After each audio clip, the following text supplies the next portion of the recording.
Good morning, students. We are resuming our chapter from point ninth, the growth of sociology in India. India में sociology कैसे grow करी, India की society कैसे develop हुई। India में society start हुई थी डेवलप होनी कॉलोनिज्म के टाइम से। ब्रिटिशर्स अपने साथ में जो थिंकिंग जो पैटर्न्स लेकर आए थे उसने इंडियन सोसाइटी को मॉडर्न बनाया। कॉलोनिज्म के दो एसेंशियल पार्ट्स थे, first was modern capitalism and second is industrialisation. Modern capitalisation means कि किस तरह से हम प्रॉफिट अर्निंग की तरफ अपने आप को थ्रो कर रहे थे, and secondly industrialisation, setup of the industries. Western thinkers Indian society के बारे में ये बताते हैं कि इंडियन सोसाइटी जो है वो इतनी अच्छी नहीं है, उतनी डेवलप भी नहीं है, अर्बनाइजेशन नहीं है, यहाँ पर कॉलोनिज्म नहीं है। मार्क्स ने एक बहुत अच्छी एग्जाम्पल दी है जिसमें हमें बताया गया है कि किस तरह से इंडियन सोसाइटी को, इंडियन मार्केट को रोइन किया गया, किस तरह से खराब। होता क्या था that first, this is the most important thing, India the great workshop of cotton manufacturer for the world. India क्या था, पूरे दुनिया के लिए सबसे बड़ा कॉटन मैन्युफैक्चरर था। ठीक है, यहाँ पे सबसे ज्यादा कॉटन प्रोड्यूस की जाती थी और बाकी कंट्रीज में भी भेजी जाती थी। एज ब्रिटिशर्स आ गए थे, इंडियन ट्विस्ट कैसे लेकर, इंग्लिश ट्विस्ट कैसे आए यहाँ पर कि इंग्लिश पीपल ने क्या किया कि जब भी इंडिया से बाहर कॉटन से या कॉटन मटेरियल जाता था तो उस पर बहुत ज्यादा वो कस्टम्स एंड ड्यूटी चार्जेस लगा देते थे, एंड कई बार तो पोर्ट्स पे रोक कर रखते थे। ठीक है, इससे क्या होता था, इंडियंस का जो सामान होता था वो सेल आउट नहीं हो पाता था। ऑन द कॉन्ट्ररी साइड, जब भी इंग्लैंड से कोई भी सामान वापस आता था तो उस पे उतने चार्जेस नहीं होते थे, या कभी कभी ड्यूटी चार्जेस भी नहीं होते थे, नो कस्टम एज वेल। इस तरह से इंडियन मार्केट को रोइन कर दिया गया क्योंकि लोगों को उस टाइम पर चीप प्रोडक्ट्स मिलने लग गए थे और इंडियन मार्केट का जो वैल्यू था वो कम हो गया। Second, western writings, western thinkings ने ये कहा है कि इंडियन सोसाइटी कभी भी डेवलप कर ही नहीं सकती थी। ठीक है, जो कि हमेशा सही नहीं थी, जो भी इन्होंने अपनी बातें लिखी थी वो हमेशा सही नहीं थी। Let's have a look what they have written about the Indian sociology, Indian society. they said that the Indian society is the infant of the European country। ठीक है, जो इंडियन सोसाइटी है वो इन्फेंसी है, इन्फेंसी माने बच्चा है, infancy वो पीरियड होता है बच्चे का 0 to 3 एज को बोलते हैं। ठीक है, इंडियन सोसाइटी क्या है, एक इन्फेंसी पीरियड है यूरोपियन कंट्रीज का। एक और एविडेंस हमें बताता है कॉलोनियल हेरिटेज इन कंट्री के बारे में, like India is distinct often made between sociology and social anthropologies. ठीक है, तो इंडिया क्या करता है, डिस्टिंक्शन करता है सोशियोलॉजीज में। Now sociology, you know that study of animal human animal both and their relationships. ठीक है, तो सोशल एंथ्रोपोलॉजी क्या हुआ, first we learn about the anthropology. Anthropology होता है ह्यूमन की स्टडी करना, ह्यूमन के बिहेवियर को स्टडी करना और ये देखना कि ह्यूमन किस तरह से बिहेव करता है पर्टिकुलर सिचुएशंस में। इनके कहने का मतलब ये है कि इंडिया डिस्क्रिशन करता है, डिफरेंस करता है सोशियोलॉजी में और सोशल एंथ्रोपोलॉजी में। ठीक है, standard western text book definition of sociology is the study of human. अब देखते हैं एक वेस्टर्न टेक्स्ट बुक है वो क्या बताती है सोशियोलॉजी क्या। Standard western text book definition of sociology is the study of human groups societies given particular emphasis to the analysis of the industrialized world। तो अब ये वेस्टर्न टेक्स्ट बुक ये बता रही है कि उनके हिसाब से सोशियोलॉजी ये है कि हम उस तरह के ह्यूमन ग्रुप की या उस तरह की सोसाइटी की हम स्टडी करेंगे जो कि इंडस्ट्रियलाइज्ड वर्ल्ड में है, जो कि डेवलप्ड वर्ल्ड में है। ठीक है, इनके हिसाब से जो इंडस्ट्रियलाइज्ड वर्ल्ड है वही डेवलप्ड है, जहाँ पे इंडस्ट्रीज है वही अच्छा वर्ल्ड है, वही एक डेवलप्ड है। बट इस चीज को डिनाई किया था श्रीनिवासन ने, ये बोलकर कि इंडिया जो है एक इस तरह का कंट्री है जहाँ साइज बहुत बड़ा है, डाइवर्सिटी बहुत ज्यादा है, रिलीजन बहुत ज्यादा है यहाँ पे, एंड लैंग्वेजेस बहुत ज्यादा हैं लोगों की। हम यहाँ पर हमारे अपने एथनिक ग्रुप्स हैं, यहाँ पे रूरल अर्बन एरियाज हैं, बहुत सारे लोग रहते हैं, and we all are together, हम में कोई भी डिस्क्रिशन नहीं है। Social anthropology in India moved gradually from preoccupation with the study of primitive people to study of the peasant ethnic group, social classes, aspects and features of ancient civilization and modern industrial societies. India को हमने कैसे जाना, India की study कैसे हुई? Primitive लोगों से, primitive माने पुराने एंशंट लोगों से, पीजन से, एथनिक ग्रुप से। एथनिक ग्रुप मीन्स वो अलग अलग ग्रुप, कल्चरल ग्रुप्स जो होते हैं वो, सोशल क्लासेस, क्लासेस यानी कि कास्ट, उनके aspects, features and modern industrial society से। ठीक है, सो इन सब में क्या था, कोई भी रिजिडनेस नहीं थी, no rigid divide exist between sociology and social anthropology in India. तो ये सब चीजें हमें बताती हैं कि इंडिया में कोई फ्रिक्शन नहीं थी, इंडिया में कोई भी डिस्क्रिशन नहीं थी। Now we're moving on the 10th point, the scope of sociology and its relationship to other social science disciplines. तो हम जानेंगे कि सोशियोलॉजी का क्या स्कोप है और इसका क्या रिलेशन है बाकी सभी साइंस सब्जेक्ट्स के साथ। साइंस अकेला नहीं, साइंटिफिक सब्जेक्ट्स के साथ में।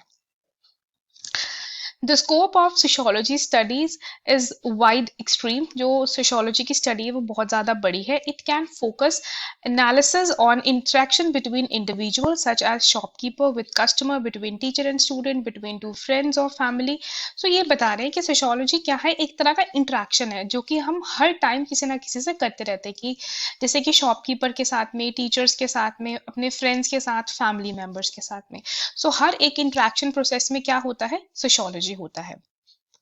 It can likewise focus on national issues such as unemployment or caste conflict or effect of state policies on foreign rights of the tribe population और रूरल इंडेप्थनेस। तो sociology हर एक फील्ड में होता है, चाहे वो अनएम्प्लॉयमेंट हो, कास्ट का कोई कंफ्लिक्ट हो, कास्ट का कोई झगड़ा हो, कोई पॉलिसीज फ्रेम करनी हो, रूरल अर्बन की कोई प्रॉब्लम हो, हर एक में पहले सोशियोलॉजी को ही देखा जाता है। Point is about the scope of sociology and its relationship to other social science disciplines. So now we learn कि sociology के और कौन-कौन से spheres हैं और कौन-कौन सी branches हैं जहाँ sociology deal करती है। So sociology is everywhere. अगर ऊपर से interact कर रही है, interacting between two friends, family members, sociology is everywhere. Sociology और कहाँ कहाँ डील करती है, अनएम्प्लॉयमेंट में, कास्ट कन्फ्लिक्ट्स में, फॉरेन राइट पॉलिसीज में है, या सोशल रूरल कोई प्रॉब्लम आ जाए तो भी। कह रहे कि सोशियोलॉजी बहुत ही ज्यादा फील्ड्स में स्टडी करती है मीन्स देखती है कि क्या क्या प्रॉब्लम्स हैं, क्या क्या चेंजेस हैं। ठीक है, बट इसके अपने एक चोजन फील्ड है, ज़्यादा प्रेजेंट नहीं होती है। सो सोशियोलॉजी के कौन कौन से सब्जेक्ट्स हैं, anthropology, economics, political science and history. यहाँ सोशियोलॉजी स्टडी करती है लोगों के अपने interest, concepts, methods and their customs. It is therefore very important to understand that the distinction of discipline are to be some extent arbitrary and should not be seen in a straitjacket fashion. So हमें sociology को बहुत अच्छे से study करना चाहिए, नहीं तो ये एक वेस्टेज हो जाएगी हमारे लिए। ठीक है, so first we learn about the sociology and economics. So economics तो आप सबको पता ही है क्या होती है। Economics study about the demand and supply, all and all about the money. ठीक है, तो सोशियोलॉजी किस तरह से इकोनॉमिक में डील करते हैं, first we'll learn about the economics. Economics is a study of production and distribution of goods and services. तो इकोनॉमिक्स क्या होती है, it is the study of product services की कहाँ हमें मैक्सिमम सेटिस्फेक्शन मिलती है। ठीक है, हम स्कार्स गुड्स को कितना ज्यादा से ज्यादा यूज करते हैं। सो जो क्लासिक इकोनॉमिक अप्रोच है वो हमें ये बताती है all and all about the relationships of the relations of the price, demand and supply, money flow and the like. ठीक है, तो ये सब चीजों में इकोनॉमिक्स डील करती है। इकोनॉमिक्स जो होते हैं वो हमेशा इन्फ्लुएंस करते हैं पॉलिटिकल इकोनॉमिक अप्रोच को। ठीक है, इकोनॉमिक अप्रोच उन्होंने अपनी कैसे बनानी है किसी भी कंट्री की। Moreover, they research in the field of means of production as well. They project the objective of the dominant trend in economic analysis and however to formulate precise law and economic behavior. So economics हमें क्या करती है, एक behavior दे देती है जहां हम country के लिए economic laws and laws बनाते हैं। ठीक है, so economics में अब sociology का क्या relationship है, now we'll move on that thing.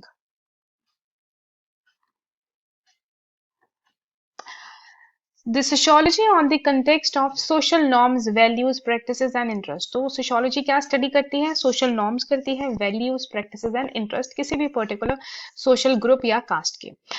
तो ये क्या करती है कि हमें बताती है कि किसी पर्टिकुलर ग्रुप में क्या प्रॉब्लम है एंड वो प्रॉब्लम क्यों है, और यही सेम चीज इकोनॉमिक्स भी डील करती है।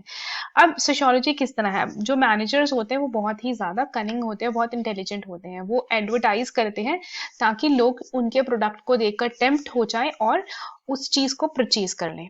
तो बहुत सारे ये अपने टेंड्रम्स थ्रो करते हैं लोगों पर, फेमिनिस्ट फीमेल्स को यूज करते हैं एडवर्टाइजमेंट्स में, इनके लिए जेंडर सेंट्रलाइज्ड प्रिंसिपल पॉलिसीज होती हैं सोसाइटी के लिए।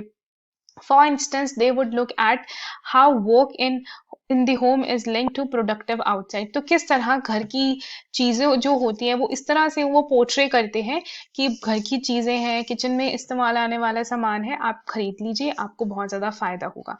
सो what they used to do, they influence the people. The defined scope of economics has helping in the facilitating its development as a highly focused Korean discipline. So economics और sociology का एक Korean सा discipline है। Korean means एक relative सा discipline है। Sociologist often envy the economist for the precise of their terminologies and exactness of their measures and the ability to translate the results of their theoretical work into the practical suggestions having major implications for public policies. Yet economists' productively abilities often suffer precisely because of their neglect individual behavior, cultural norms, and institutional reliance resistance which sociologists study. What this mean that sociology deal करती है हर एक person के interest में, उनकी problem में, उनकी problem क्यों हो रही है, इट गोज डीपली, ठीक है, फोकस करती है हर एक पॉइंट को। बट इकोनॉमिस्ट जो होते हैं वो कभी कभी फेल हो जाते हैं अपना डेटा कलेक्ट करने में, क्योंकि वो पर्टिकुलर पर्सन के इंटरेस्ट, उनकी प्रॉब्लम्स को नहीं देखते हैं, एंड यहीं पर सोशियोलॉजी इकोनॉमिस्ट्स की हेल्प करती है। Economic science would look at all the cost of economic, not only at the cost of corporations are concerned with, but also at the crime, suicide, and so on. So I'll quote an example here कि sociology deal करती है लोगों के interest में, लोगों की problem में, but economics deal करती है डेटा में कि कितना इकोनॉमिक बन रहा है, कितना हमारा इकोनॉमिक डेवलपमेंट हो रही है। तो फॉर एग्जाम्पल एक फैक्ट्री सेटअप की गई, ठीक है, बहुत अच्छी चल रही है, इकोनॉमी बहुत अच्छी है उस फैक्ट्री की भी, और बहुत ज़्यादा अच्छा फायदा मिल रहा है नेशन को भी, बट उस फैक्ट्री से नुकसान कितना ज़्यादा हो रहा है, पॉल्यूशन हो रहा है, उसके पास में एक रिवर है, रिवर भी सारा पॉल्यूट हो रहा है, उससे कुछ लोग सुसाइड कर रहे हैं, बीमार हो रहे हैं लोग, पॉल्यूशन है। सो ये जो प्रॉब्लम है ये इकोनॉमिक्स स्टडी करता नहीं है। तो ये कौन स्टडी करता है? ये सोशियोलॉजी स्टडी करता है। We need to put forward an economics of happiness, which would take note of all the profits, individual and collective, material and symbol, associated with activity such as security, and also the material and symbolic cost associated with the inactivity of precautions employment. For example, consumption of medicines. France hold the world record for the use of the tranquilizers cited in Swedberg 2003. Technology, unlike economics, usually does not provide technical solutions. अब economics हमें technical solutions दे देती है, हमें बता देती है कि किसी एरिया में कोई प्रॉब्लम है तो वो क्यों है, ठीक है। सोशियोलॉजी नहीं दे पाती है। सोशियोलॉजी सिर्फ एक क्वेश्चन रेज कर सकती है, पूछ सकती है कि वहां पर ऐसी प्रॉब्लम क्यों है, but it encourages a questioning and critical perspective, ठीक है। तो हमें क्वेश्चनिंग रेज करने, क्वेश्चन के लिए कौन बोलता है? That is sociology. This helps questioning on the basis of assumptions and thereby facilitates a discussion of not just technical means toward the given goal but also the social desirability of a goal itself. तो एक technical means तक नहीं sociology and economics रहते, एक social goal बन जाता है। एक recent trends have been seen a resurgence of economic sociology, perhaps because of the both wider and critical perspective of sociology. Sociology provide a more adequate understanding of a social situation that existed before. तो अब sociology हमें क्या बताता है, एक particular किसी problem है, किसी situation की हमें understanding देता है. Can be either on the level of factual knowledge or through gaining an improved grasp why something is happening. So ये प्रॉब्लम किसी भी तरह की हो सकती है, चाहे हमारे पास कोई डेटा आया है, फैक्ट्स आए हैं, या हमने कहीं एक प्रॉब्लम के बारे में पढ़ा है या जाना है. Now we're moving on sociology and political science. So political science, I guess you are well aware of that as you are studying. As in the case of economics, there is an increase in interaction of methods and approaches between sociology and political science. The conventional political science was focused primarily on two elements, that is political theory and government administration. Neither branch involves extensive contract between political behavior. The theory part usually focuses on the idea about government from Plato to Marx, while courses on administration generally deal with the formal structure of the government rather than its actual operation. Science हमें बताती है government के बारे में, government की definition बताती है, government क्यों बनी है उसके आइडियाज बताती है, बट ये सोशल बिहेवियर नहीं बताती, ये हमें बताती नहीं है लोगों की प्रॉब्लम क्या है, लोगों से कैसे इंटरेक्ट करना है. प्लेटो और मार्क्स की अपनी अपनी डेफिनेशंस रही हैं. प्लेटो से लेकर मार्क्स तक की जितने भी हमारे सोशियोलॉजिस्ट आए हैं, सबकी अपनी अपनी, जितने भी थिंकर्स आए हैं उनकी अपनी अपनी एक थिंकिंग रही है गवर्नमेंट को लेके, but they never expressed about the people, about the thinking of the people, about the problem of the people, how to interact with the people. Is devoted to the study of all aspects of society, whereas conventional political science restricted itself mainly to the study of power as embodied in formal organization. Sociology stresses the interrelationship between sets of institutions including government, whereas political science tend to turn attention toward the processes within the government.